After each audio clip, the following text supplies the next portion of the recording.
Hacer una recapitulación de lo que ha sido el curso para llegar a la explicación de su trabajo final o uno de los trabajos que se presenta como trabajo final, que forma parte de su evaluación final.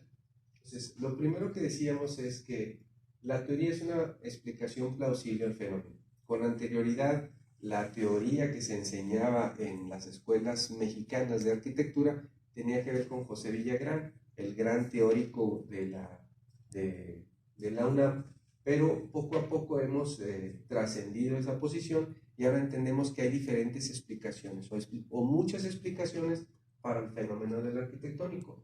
Nosotros en esta clase de arquitectura latinoamericana hemos utilizado la definición de arquitectura de Alfonso Ramírez Ponce. ¿Recuerdan ustedes que leyeron el texto de Habitar una quimera? En Habitar una quimera leíamos que él dice o dispone o define que la arquitectura es un objeto, una disciplina y una escuela. Entonces, nosotros para el análisis de la forma de lo arquitectónico hemos empleado dos de estas categorías y decimos entonces que para un análisis de la forma arquitectónica, el objeto, como objeto, el objeto es un objeto físico y abstracto.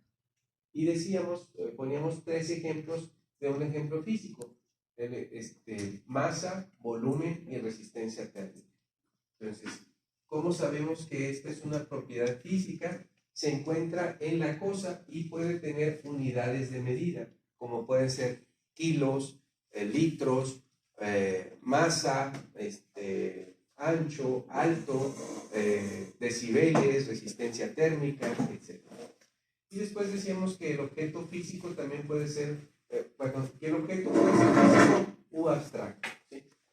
Vamos a esperar que su compañero termine de mover todas las siglas para continuar. Entonces, el objeto abstracto tiene propiedades que no están propiamente en la cosa, sino son materia de percepción, como podría ser ritmo, jerarquía y simetría. También decíamos cuando explicamos las 97 los 97 atributos que se encuentran entre lo físico y el abstracto, que generalmente nosotros como arquitectos nos pelamos mucho, nos damos mucho por las características abstractas, ¿verdad? Entonces, generalmente nosotros decimos que tenemos que hacer una arquitectura con ciertas propiedades, pero al final terminamos clasificando atributos mucho de lo abstracto. Hicimos el ejercicio de exponer 97 atributos y ustedes se completarán con 102 como se ha explicado que va a ser parte de su ejercicio final. Esta es la primera análisis que se hace a la arquitectura del arquitecto latinoamericano que se les asignó, ¿sí? Este es. El segundo análisis también proviene de la definición que tomamos del maestro Alfonso, del doctor Alfonso, y tiene que ver con una categorización por escuela estilística. Ahora, no es que existan solamente estas categorizaciones, sino estas son las que hemos tomado en cuenta. Ahora, dentro del modernismo, pues está un periodo del brutalismo, se encuentra también el constructivismo, o se encuentra incluso una parte del estructuralismo. Es decir, el modernismo o estas categorizaciones arropan mucha parte de lo arquitectónico. Y para estudiarlos en la clase en su momento, bueno, en la pantalla estamos viendo la definición de Alfonso Ramírez Ponce, ¿verdad? En su momento estudiamos que para analizar esto tendríamos que tener como digamos que la clasificación que hicimos para esto proviene de un teórico que se llama Joseph Marie Montaner, donde nos dice que hay un ideal estético y un paradigma formal. Además, hay muchas otras características del modernismo o del reconstructivismo o de la producción social del hábitat como manera de pensamiento. Pero si nos centramos en veremos, por ejemplo, que para el modernismo el ideal estético era la máquina o el motor de combustión interna, donde no le faltaba ni le sobraba un tornillo, y el paradigma formal, pues explicábamos que es el rascacielos y el pabellón. Vamos a hacer una pausa.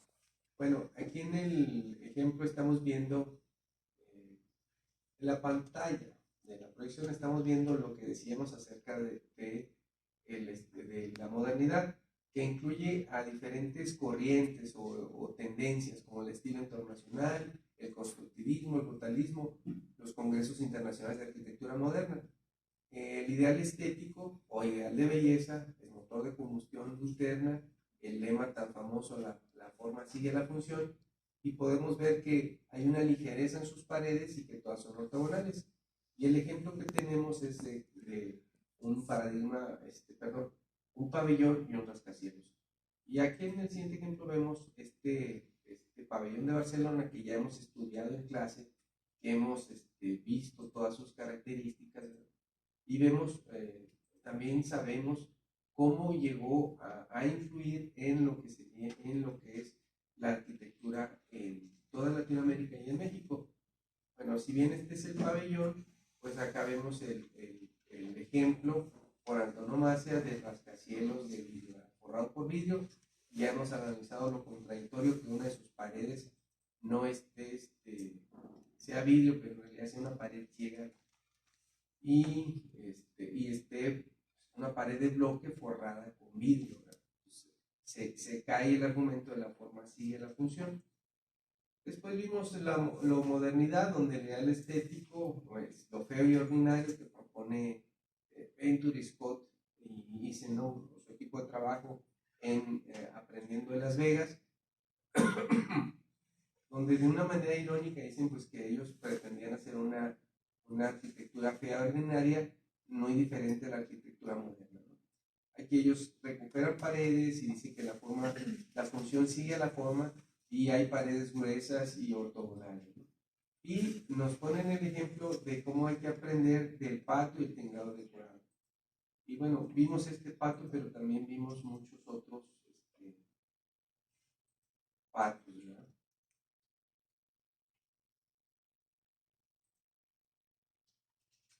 Este es el pato, y bueno, este es quizás el ejemplo del tinglado decorado, donde hay un divorcio del exterior al interior. Este es el casino por fuera y este es el casino por dentro, pero perfectamente podría ser también el casino por dentro, o el casino por dentro, o de aquí, el casino por fuera, ¿no? Estas dos ideas del pacto y del tinglado decorado, pues las vemos mucho ahora incluso en los centros comerciales. Vemos que un centro comercial se fabrica, se hace igualitos en todos los países, y finalmente ya nada más se le monta el logo de la empresa, el letrero, se remodela por dentro. Es algo de lo que los autores de este texto y de esta idea o de esta concepción teórica nos dice que tendríamos que aprender. Y aquí vemos incluso cómo se adapta como un cine, el Cine Plaza en la ciudad, con cosas deco o art deco, y cómo se adapta ahora es una tienda de ropa. Bueno, vamos a pausar. Bueno, entonces, después del posmodernismo también estudiamos el deconstructivismo, que también tiene su representación, digamos, formal aquí en América Latina. Ellos, como lo vimos, están basados en la filosofía de Derrida, y lo que buscan es descentrar, es decir, cómo trascender el paradigma o la convención. Y pusimos ejemplos. Si la convención ha sido que los pisos generalmente estén derechos o a un solo nivel, pues hacen los pisos con desniveles o chuecos o incluso alabeados. Si las puertas o marcos de ventana siempre han sido rectangulares o circulares con figuras geométricas muy reconocibles, bueno, pues ahora las hacen abigarradas y, valga la redundancia, chuecas. Y si los techos están a 2 aguas, a 3 aguas, a 8 aguas, inclinados, abovedados, pues parecen que los hacen como si se estrellara un avión. ¿Recuerdan el ejemplo del despacho de Viena que vimos? De Koch y Merlau, más o menos eso. Entonces, estas ideas también de salir de la convención también están presentes, de salir de la convención y hacer cosas como caóticas o que están dentro de lo surreal, también están presentes en la explicación de lo que sucede en la arquitectura latinoamericana, y también en los ejemplos que hemos visto veremos si hay elementos de constructivistas en esas arquitecturas. Y por último, la producción social del hábitat. Por último y no menos importante, entonces, nosotros tenemos como un aporte a la arquitectura mundial, donde explicamos cómo es el poblamiento popular, cuál es la lógica y cuáles son los principios de diseño. En ese sentido, en esta clase estudiamos 4 metodologías de diseño participativo, a saber es Abraken, Livingston, Alexander y Piattoni. Recuerden que tuvimos un examen de eso la clase pasada, antepasada. Y entonces veíamos que pues Abraken nos aporta cuestiones como los soportes y las unidades movibles. Entonces, ¿qué es lo que no se va a mover? Hace una serie de ejercicios, y son como 5 ejercicios. Livingston hará 7 ejercicios,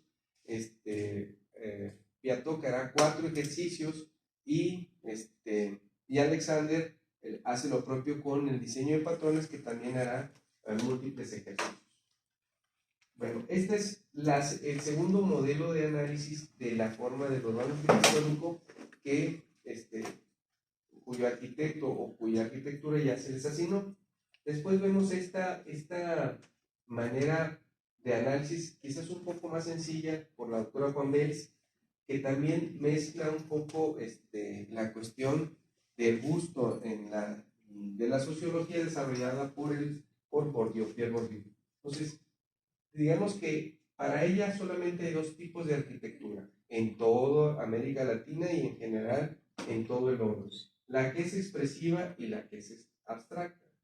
La expresiva se basa en el gusto popular y generalmente no necesita explicarse. Y cuando veíamos esto en clase, veíamos que probablemente a ustedes no les guste la arquitectura con teja, ni con arquitos, ni con ladrillo aparente, pero ese es el gusto de su tía, de su abuelita, de sus conocidos, ¿sí? Ese es un gusto que generalmente no necesita explicarse. Y no sé si conozcan las notarías o incluso la casa de Juan Gabriel o el banco que está al lado de la casa de Juan Gabriel. ¿Lo conocen? Todos, ¿verdad? Entonces, ¿les gusta o no?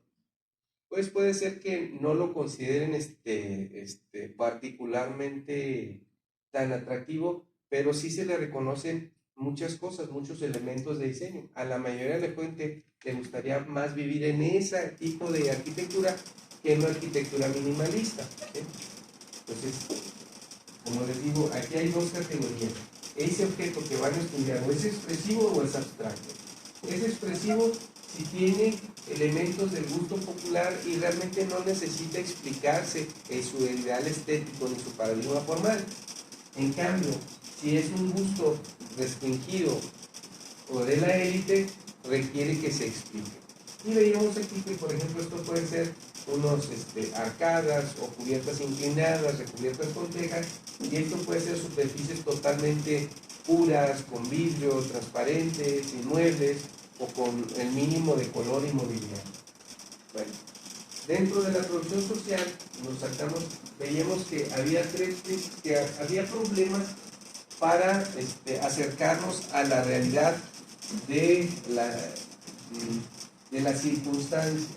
Es decir, un problema del cientificismo, del científico, bueno, problema que se vuelve cientifismo es el positivismo, el relativismo y el realismo y el pragmatismo, que de alguna manera no nos permiten conocer el fenómeno.